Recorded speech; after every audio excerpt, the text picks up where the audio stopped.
অভিনেত্রী হুমায়রার মরদেহ গ্রহণ করতে চায় না পরিবার। পাকিস্তানের জনপ্রিয় মডেল ও অভিনেত্রী হুমায়রা আসগর আলীর আকস্মিক মৃত্যুতে নতুন মন নিয়েছে। তার পরিবারের অস্বাভাবিক প্রত্যাখ্যানের ঘটনায় স্তম্ভিত পাকিস্তানের বিনোদন জগৎ। মঙ্গলবার ৮ জুলাই করাচির অভিজাত ডিফেন্স হাউজিং অথরিটির ফেজ 6-এর একটি অ্যাপার্টমেন্ট থেকে ৩২ বছর বয়সী এই অভিনেত্রীর পচা গলা মরদেহ উদ্ধার করা হয়।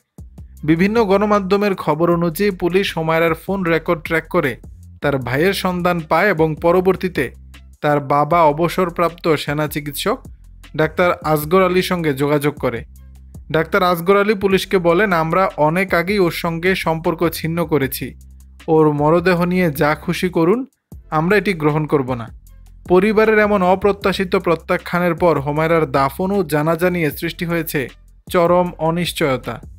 পরিবারের এমন প্রতিক্রিয়ার পর সিন্ধু সংস্কৃতি বিভাগ হুমায়রার দাফন ও জানাজার দায়িত্ব নেওয়ার প্রস্তাব দিয়েছে। এছাড়া অভিনেত্রী ইয়াসমা গিল এবং সোনিয়া হোসাইনও এই কঠিন পরিস্থিতিতে হুমায়রার শেষকৃত্যে সহায়তা করার জন্য এগিয়ে এসেছেন এবং গভীর শোক ও সমর্থন জানিয়েছেন। পুলিশ জানায়, গত কয়েক মাস ধরে হুমায়রা তার অ্যাপার্টমেন্টের ভাড়া পরিশোধ করেননি।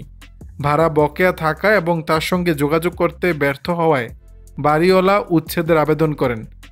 আদালতের নির্দেশে গত মঙ্গলবার বিকেল 3:15টার দিকে গিজরি পুলিশ হুমায়রার অ্যাপার্টমেন্টে যায়। দরজা ভেঙে ভেতরে প্রবেশ করার পর পুলিশ দেখতে পায় যে অ্যাপার্টমেন্টটি ভেতর থেকে তালাবদ্ধ ছিল এবং সেখানেই হুমায়রার মরদেহ পড়েছিল।